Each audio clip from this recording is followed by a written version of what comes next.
नमस्कार, स्वागत है न्यूज 18 पंजाब हरियाणा में। मैं आपके साथ कुलदीप भारद्वाज। हरियाणा प्राइम की शुरुआत करेंगे उस विवाद के साथ जो तूल पकड़े हुए है। दुष्यंत चौटाला का काफिला रोकने का मामला जो है, अब इसमें एक नया एंगल भी सामने आया है। हिसार सीआईए इंचार्ज के खिलाफ एक और महिला सामने आई है। फतेहाबाद के अब हिसार की महिला का गंभीर आरोप है। महिला ने इंस्पेक्टर पर हत्या और उगाही का इल्जाम लगाया है। उन्होंने कहा कि मेरे पति को जेल में जाकर धमकाया गया। गंभीर आरोप है ये। पवन की संपत्ति की भी जांच होनी चाहिए। सीआईए इंचार्ज पर ये आरोप लगाए गए हैं। ये अब इस पूरे विवाद में दुष्यंत चौटाला और सीआईए इंचार्ज के बीच जो बवाल हो रहा था, जो विवाद हुआ था, नया एंगल सामने आया है। नई महिला, एक और महिला सामने आई है जिसने सीआईए इंचार्ज पर गंभीर इल्जाम लगाए हैं और इल्जाम लगाते हुए कहा है कि उनके पति को भी धमकाया गया है। उनकी संपत्ति की, पवन की संपत्ति की जांच होनी चाहिए। इसके साथ ही उन्होंने कहा कि न्याय के लिए 3 साल से कोर्ट के चक्कर काट रही हैं। सीआईए इंचार्ज सहित 7 पर हत्या का केस दर्ज हुआ था। मेरे सहयोगी संदीप सैनी ज्यादा जानकारी के साथ जुड़े हैं। जी संदीप, एक विवाद जो लगातार तूल पकड़ता चल रहा है और अब एक नया एंगल सामने आया, एक महिला सामने आई है, क्या अपडेट इसको लेकर? एक पहले जो पवन है सीआईए इंचार्ज है, उन पर एक फतेहाबाद जिले की एक महिला ने आरोप लगाया था। अब जो है हिसार के लिए जिले के गांव की है महिला मंजू, उसने आरोप लगाया कि उनके पति को जेल में जाकर धमकाया गया और जो एक केस था उसे वापस लेने के लिए कहा गया। और इसी को लेकर वो कोर्ट में उन्होंने एक आरटीआई भी लगाई थी कि उनके पति से कौन कौन मिले। तो उसके बाद उसने केस भी दायर किया हुआ है, लेकिन न्याय अभी तक नहीं मिला है। उनका साफ तौर से कहना है कि फतेहाबाद की जो महिला है, उन्होंने हत्या का आरोप लगाया था पवन के ऊपर कि उनके पति को उन्होंने 3 डिग्री टॉर्चर करके उन घायल कर दिया था और उसके बाद इनकी इलाज के दौरान मौत हो गई थी। तो अब ये हिसार जिले की महिला है, इन्होंने अपने पति जो इनके जेल में बंद है उनको जाकर धमकाने का आरोप लगाया है और न्याय की मांग की गई है।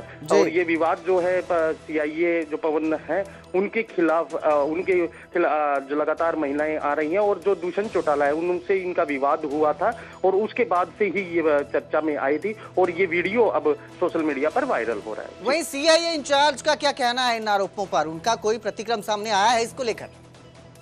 जी, जो वो खुद तो सामने नहीं आए, लेकिन हिसार पुलिस की डीएसपी कमलजीत है, उनके द्वारा प्रेस कॉन्फ्रेंस की गई थी और उन्होंने कहा था कि जो पुलिस पर आरोप लगाए जा रहे हैं दुष्यंत चौटाला के द्वारा, उन आरोपों को निराधार बताया गया था। लेकिन इस वीडियो को सामने आने के बाद उनका अभी तक कोई भी बयान नहीं आया है। जी बिल्कुल, बहुत बहुत शुक्रिया इस तमाम जानकारी के लिए संदीप। तो एक नया एंगल सामने आया है मामले में। महिला सामने आई है, गंभीर इल्जाम है, धमकाने के इल्जाम है, न्याय की मांग कर रही है महिला। वहीं इंस्पेक्टर पवन कुमार ने सभी आरोपों को बेबुनियाद बताया है। लेकिन ये जो विवाद शुरू हुआ था, काफिले की गाड़ी रोकने से ये सारा विवाद शुरू हुआ था, जो लगातार भड़कता जा रहा है और नए नए इसमें खुलासे सामने आ रहे हैं। जैसे अब एक महिला और सामने आ गई हैं जिन्होंने सीआईए इंचार्ज पर गंभीर इल्जाम लगा दिए हैं।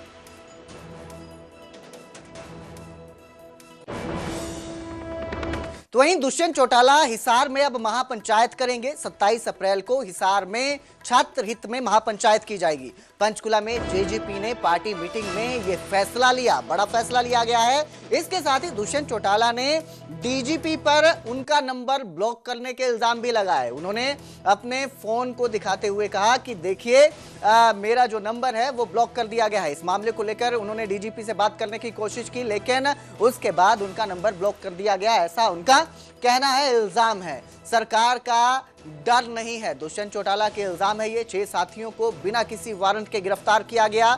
यूनिवर्सिटी राजनीतिक पार्टी का अड्डा बन गई। पूरा जो ये विवाद है ये 17 अप्रैल को हुआ था, सीआईए इंचार्ज से हुआ था। दरअसल 16 अप्रैल को गुरु जम्भेश्वर यूनिवर्सिटी में दिग्विजय चौटाला जो हैं वो अपने समर्थकों के साथ पहुंचे थे वीसी से बातचीत करने के लिए। इसी दौरान आरोप लगे बहसबाजी और झगड़े और तोड़फोड़ के, जिसके बाद उनके 6 नेताओं को गिरफ्तार कर लिया गया। उन्हीं के बाद ये विवाद शुरू होता है। 17 अप्रैल को वो गिरफ्तारी देने के लिए जा रहे थे, जिसके बाद एक वीडियो सामने आया, उनकी गाड़ी के काफिले को रोक दिया गया। इस मामले में पुलिस की ओर से भी एक सीसीटीवी जारी किया गया है, जिसमें उन्होंने दुष्यंत चौटाला पर ही रैश ड्राइविंग करने के इल्जाम लगा दिए हैं। और अब जो है महापंचायत तक ये बात पहुंचती नजर आ रही है और कहा गया है कि छात्र हित में महापंचायत की जाएगी। 27 अप्रैल को यह महापंचायत होगी।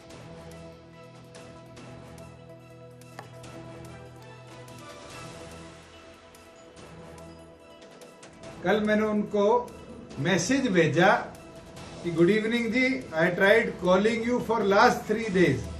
Unfortunately, you are too busy to take calls or even have the courtesy to revert back. Let me know the best time to speak to you regarding my complaint. और आपको इंटरेस्टिंग चीज दिखाऊं, डीजी साहब ने block कर दिया। आज प्रदेश के अंदर सिटीजन्स का ब्यूरोक्रेसी से बात करने का तो अधिकार होगा, या ब्यूरोक्रेसी मुख्यमंत्री के कंट्रोल से बाहर होगी, या प्रदेश को ऐसे डीजीपी मिल गए जो जब कोई इस तरह के घटनाक्रम हो तो मैदान छोड़ के भाग जाते हैं। इससे तो कपूर साहब भी बेहतर थे, फोन तो उठा लेते थे।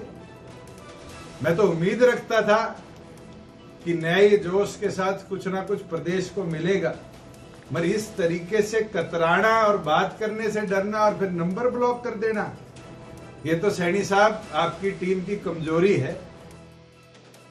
तो आरोप प्रत्यारोप का दौर जारी है। अब देखना यह है कि विवाद कहां जाकर थमता है। अब जिक्र करेंगे हरियाणा निकाय चुनाव का, जिसके लिए आज से नामांकन शुरू हो गया है। सुबह 11 बजे से दोपहर 3 बजे तक नामांकन किया जा सकेगा। कांग्रेस 3 निगमों पर पहले ही उम्मीदवार घोषित कर चुकी है। वहीं बीजेपी का पैनल फाइनल है, आज ऐलान कर सकती है बीजेपी। 25 अप्रैल तक नामांकन भरे जाएंगे। 27 अप्रैल को नामांकन पत्रों की स्क्रूटनी होगी, यानी कि उनकी जांच की जाएगी। इसके साथ ही 28 अप्रैल को उम्मीदवार अपना नाम वापस ले सकते हैं। 7 नगर निकायों के लिए ये आम चुनाव होने हैं। वहीं पंचायत राज के लिए 528 पदों पर चुनाव होंगे, उपचुनाव होंगे। 10 मई को सुबह 8 बजे से शाम 5 बजे तक वोटिंग की जाएगी, वोटिंग होगी, वोट कर सकेंगे आप। वहीं 13 मई को हरियाणा निकाय चुनाव के नतीजे सामने आएंगे। तो नामांकन भरे जा रहे हैं, आज से शुरुआत हो गई है नामांकन प्रक्रिया की और 25 तक ये नामांकन भरे जाएंगे। उसके बाद 27 तारीख को स्क्रूटनी होगी, नामांकन पत्र जो भरे जाएंगे उनकी जांच की जाएगी और इसके साथ जांच के बाद 28 अप्रैल को जो भी उम्मीदवार अपना नाम वापस लेना चाहते हैं चुनावों से, वो वापस ले सकते हैं। तो सुबह 10 बजे से 8 बजे तक ये वोटिंग होगी 10 मई को।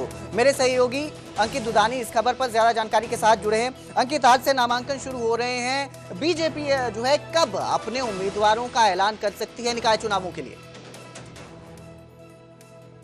शुरू हो गई है और 25 तारीख तक ये चलने वाली है। तो जो 3 नगर निगम में चुनाव हो रहे हैं, वो चाहे पंचकुला की बात करें, सोनीपत की या अंबाला की, 3 नगर निगम है, 1 नगर परिषद है रेवाड़ी और 3 नगर पालिका है, वो चाहे दारूहेड़ा है, उकलाना है या सांपला है। तो ऐसे करके जो चुनाव हो रहे हैं, तो उसी के लिए आज नामांकन प्रक्रिया शुरू हो गई है। और जहां तक भारतीय जनता पार्टी की बात है, तो वो आज शाम तक उम्मीद की जा रही है कि कुछ नामों की घोषणा कर सकती है। उसमें चाहे पार्षदों के नामों की घोषणा हो या मेयर के, तीनों की घोषणा कर सकती है या एक किसी को रोका जा सकता है। तो इस तरह से आज उम्मीद की जा रही है कि आज भारतीय जनता पार्टी भी अपने पत्ते खोल देगी, जबकि कांग्रेस पार्टी पहले ही ऐलान कर चुकी है। वो चाहे मेयरों के चुनाव की बात हो, सोनीपत, अंबाला और पंचकुला, तीनों के मेयर को उम्मीदवार घोषित कर चुकी है, रेवाड़ी के भी कर चुकी है। वहीं उकलाना की बात करें या सांपला की बात करें या धारूहेड़ा की बात करें, तो इस तरह से कांग्रेस पहले ही कर चुकी है ऐलान। और अब जो है भारतीय जनता पार्टी भी आज शाम तक उम्मीद की जा रही है कि अपने उम्मीदवारों के नाम ऐलान कर देगी और उसी के बाद जो है असली रोचक जो चुनाव बनेगा वो उसके बाद ही बनेगा। जी बिल्कुल, बहुत बहुत शुक्रिया इस तमाम जानकारी के लिए अंकित। तो आज बीजेपी भी ऐलान कर सकती है, उम्मीद जताई जा रही है कि आज निकाय चुनावों के लिए बीजेपी अपने पत्ते खोल देगी।